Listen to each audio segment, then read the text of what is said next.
Hello students, welcome back to Kids Vision. I am Madhu. I am here again with the new video. So in this video, we are going to learn the summary and the question answer of the chapter The Seven Ages of Man, chapter 15, Golden Leaves, book number 8. So let's start. So first इसमें जो है ये introduction दिया गया है poem का. A character named Jacques in William Shakespeare, As You Like It, delivers these lines as a monologue in Act 2, Scene 7. According to Jacques, who is renowned for his cynical wit, man essentially plays seven parts in his lifetime. These seven roles are of the helpless infant, the whining schoolboy, the emotional lover, the devoted soldier, the wise judge, and the old man, and finally extreme old age.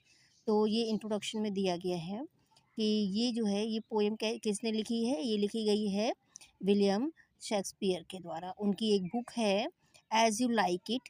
इस book में ये poem है. उसे it deliver these lines as a monologue. ये monologue की तरह बोली जाती है इस बुक में.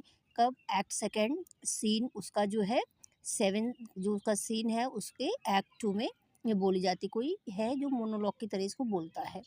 तो मोनोलॉग कौन? अकॉर्डिंग टू जैक्स, जो एक कैरेक्टर है उसमें जैक्स जो इसको मोनोलॉग की तरह उसमें बोलता है. अब मोनोलॉग होता क्या है?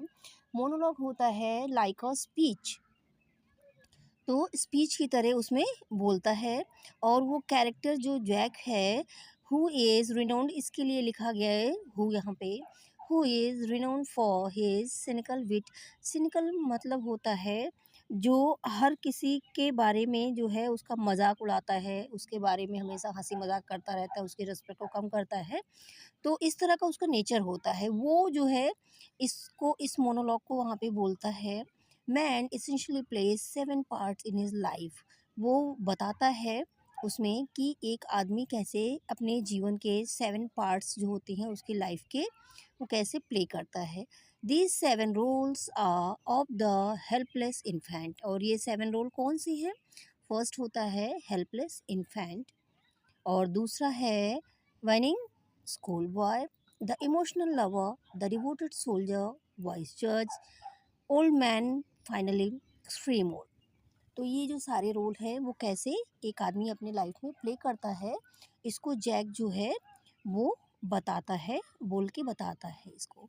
तो फर्स्ट इसमें all the words a stage. वो क्या कहते हैं? कहते हैं कि ये पूरा जो वर्ल्ड है ये कैसा है? लाइक अ स्टेज. जैसे कि स्टेज होता है, बहुत सारे कैरेक्टर्स होते हैं, आते हैं अपना अपना रोल प्ले करते हैं फिर चले जाते हैं.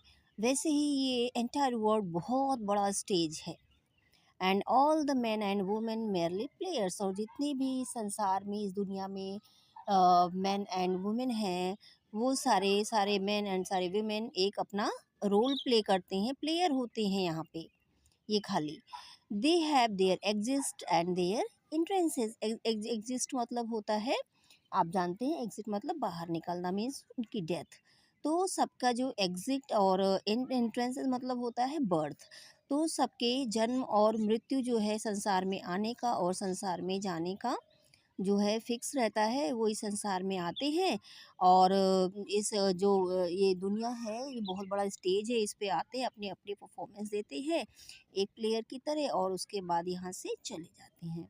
And one man in his time plays many parts. और एक आदमी अपने जीवन में बहुत सारे पार्ट जो होते हैं उसकी लाइफ के उसको प्ले करता है. His acts being 7 ages. और उसके जो एक्ट होते हैं वो कैसे होते हैं? 7 एजेस मीन्स उसकी पूरी लाइफ को 7 एजेस में अलग अलग से डिवाइड करके बताया गया है. एट फर्स्ट जो पहली एज होती है वो क्या होती है? At first the infant. Infant मतलब होता है छोटा सा बच्चा, जो बहुत नाजुक सा बेबी जिसका बर्थ हुआ होता है, बिल्कुल वीक होता है वो इन्फेंट, शिशु. एट फर्स्ट द इन्फेंट वो कैसा होता है? छोटा सा होता है, जिसको बहुत कमज़ोर होता है, बहुत वीक होता है, जिसे सहारे की हमेशा ज़रूरत रहती है. वो कैसा उस समय होता है?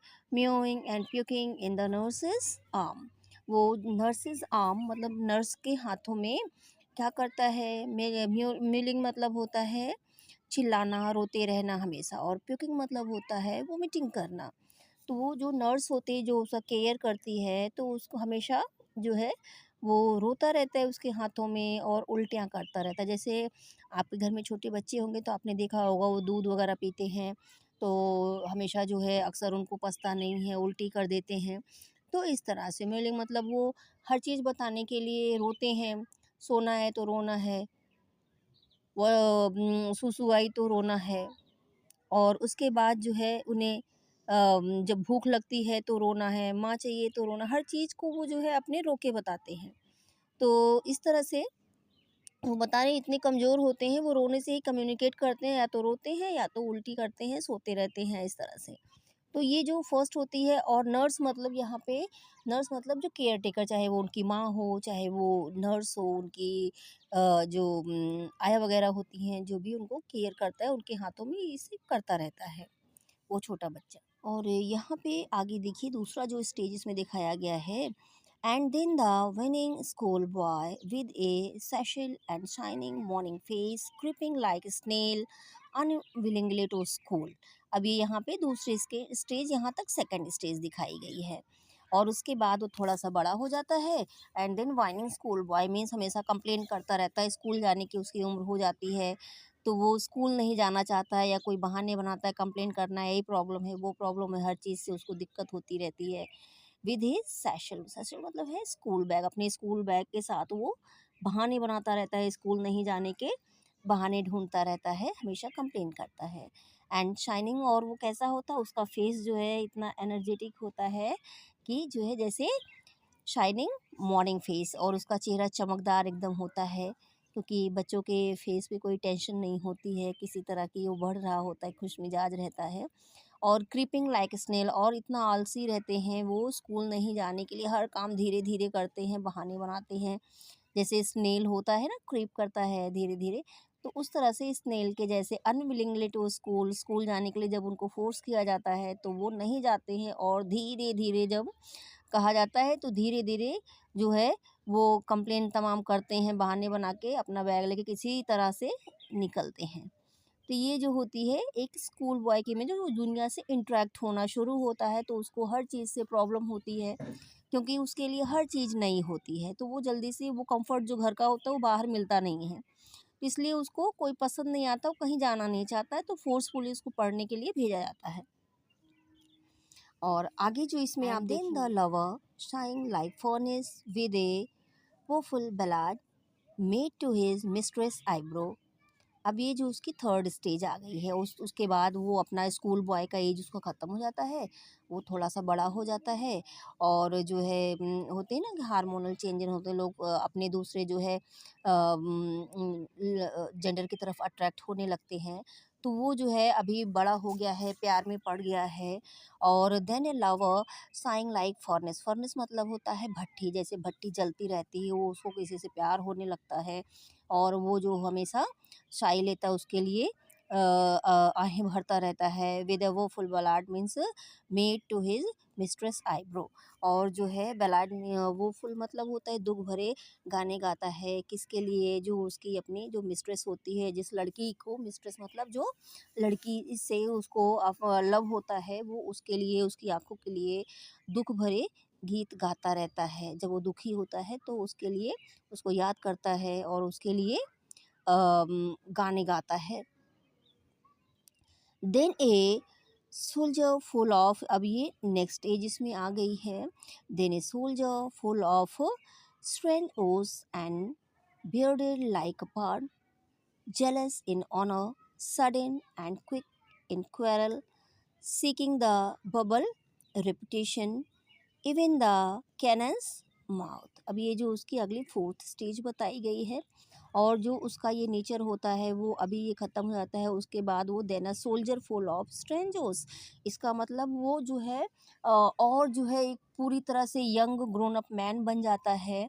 अभी उसका बचपना ख़त्म हो जाता है, अब वो जो है उसके पास जो है बचपना ख़त्म हो गया, वो पूरा यंग है, तो उसके पास बहुत सारी रिस्पॉन्सिबिलिटीज़ आ जाती हैं। वो सोल्जर, चाहे वो देश के प्रति चाहे फैमिली के प्रति हो, तो होती हैं, तो उसके पास वो बहुत सारी रिस्पॉन्सिबिलिटीज़ हो जाती हैं। वो सोल्जर प्रोटेक्टिव हो जाता है अपनी कंट्री के लिए, चाहे अगर फैमिली के लिए, तो हर तरह से वो प्रोटेक्टिव हो जाता है।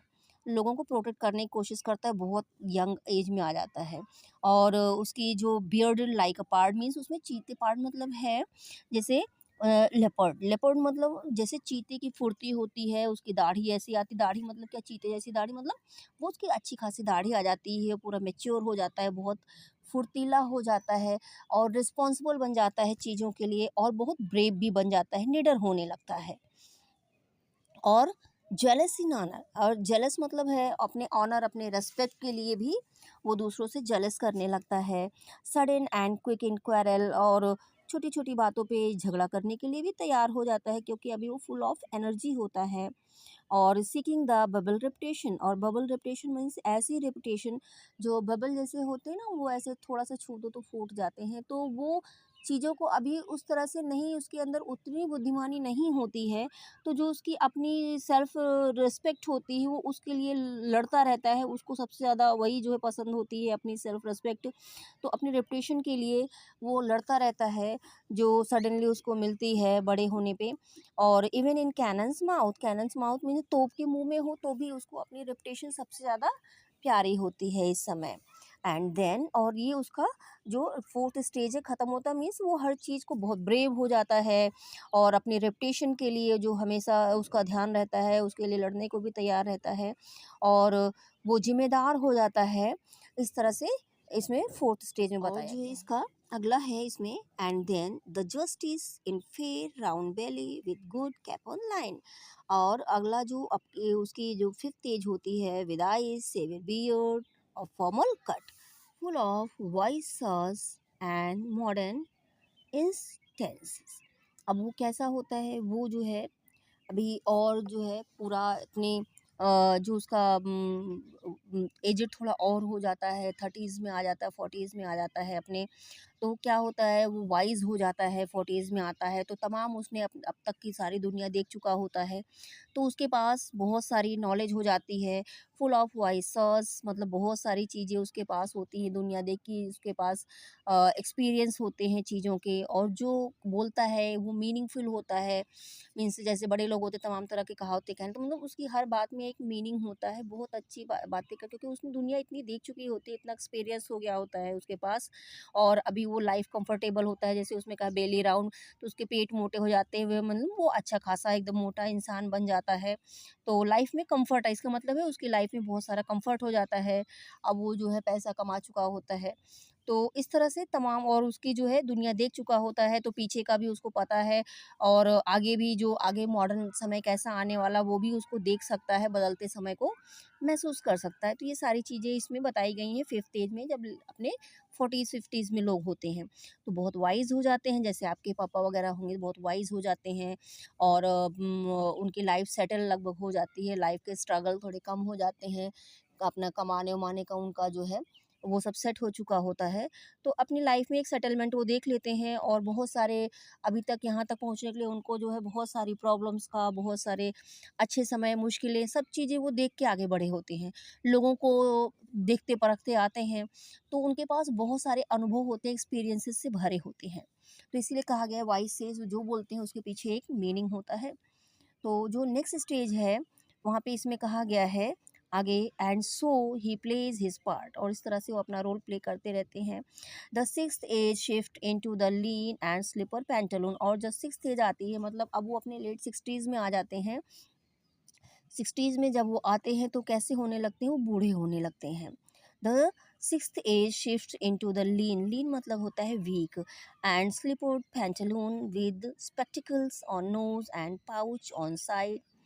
His youthful horse, well saved, a word too wide for his trunk sank, and his big manly voice, turning again toward childish treble pipes and whistles in sound।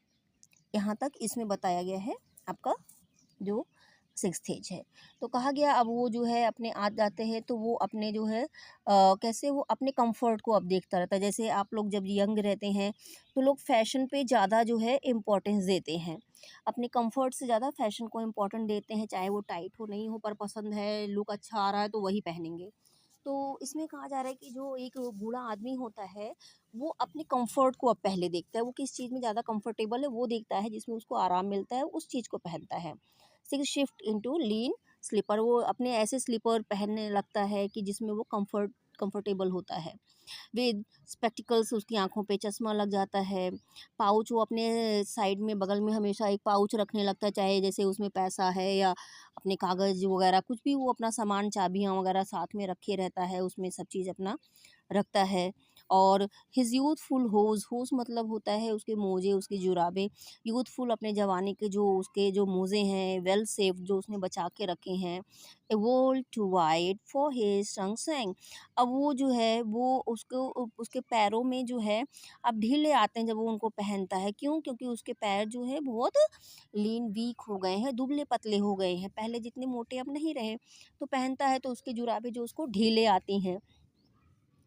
And his big mainly wise turning again toward childish travel, अब उसमें जो है बचपना आने लगा है, बचपना धीरे धीरे झलकने लगा है। और जो है उसकी वाइज भी जैसे बच्चे होते हैं ना, टुवर्ड चाइल्ड बच्चे होते हैं, जिद करते हैं, चीज़ों को रटना शुरू करते हैं। तो इस तरह की चीज़ें जो है उसके जो है एनजाइटी होती है उनके साउंड में कि मुझे तुरंत चाहिए, ये सब चीज़ें जो है 60s में देखने को मिलने लगती हैं। तो ऐसे ही वो आदमी टर्न हो जाता है। अब इसमें last scene of all that ends this strange eventful history, it's second childishness and mere oblivion sans teeth sans eyes sans taste and everything.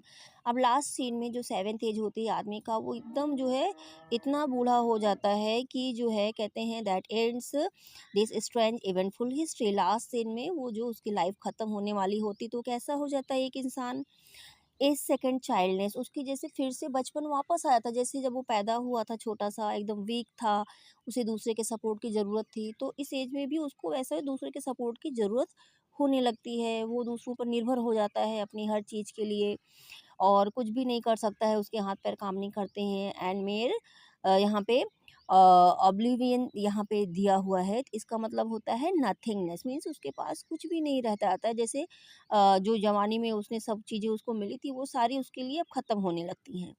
तो जैसे कैसे, सेंटीज से उसके दांत नहीं होते हैं, दांत सारे झड़ गए हैं। सेनाइज, आंखों की रोशनी जा चुकी होती है। सेंटीज, उसको टेस्ट नहीं मिलता है किसी चीज़ में।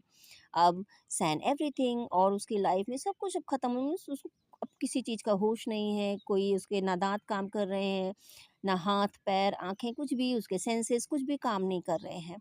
इंसान अपने लास्ट में ऐसा हो जाता है। तो ये सब चीज़ें तो आप देखते ही होंगे आपकी फैमिली में, जो आपके जैसे एक बच्चा है, हर फैमिली में होता है, छोटा बच्चा होता है, स्कूल बॉय होने लगता है, यंग होता है, जब बच्चे बढ़ते हैं तो कैसे होते हैं, और जब वो रिस्पॉन्सिबल होते हैं तो वो कैसे एक्ट करते हैं, या जब वो अपने लाइफ में एक सेटलमेंट उनका पूरा हो जाता है, फैमिली वाले बन जाते हैं, फिर वो उनकी लाइफ कैसी होती है, उनके थॉट्स कैसे होते हैं। और बूढ़े होने पे आपके ग्रैंड पेरेंट्स जो होंगे या आपके डैडी जो हैं, जैसे जिनकी लाइफ सेटलमेंट में है, हो चुकी है, अब वो उनके पास बहुत सारा एक्सपीरियंस हो गया, या आपके दादा हैं, जो आपके परदादा हैं, जो बहुत बूढ़े हो चुके हैं, ये सारी चीज़ें आप घुमा फिरा के अपनी फैमिली में देखते ही होंगे आपके आसपास। तो क्वेश्चन आंसर जो है मैं एंड में ऐड कर दूँगी। होप आपको वीडियो पसंद आई होगी। तो वीडियो पसंद आई हो तो प्लीज़ वीडियो को लाइक ज़रूर कीजिएगा, चैनल को सब्सक्राइब कीजिएगा, और अपने दोस्तों के साथ इसको शेयर ज़रूर कीजिएगा। Thank you for watching.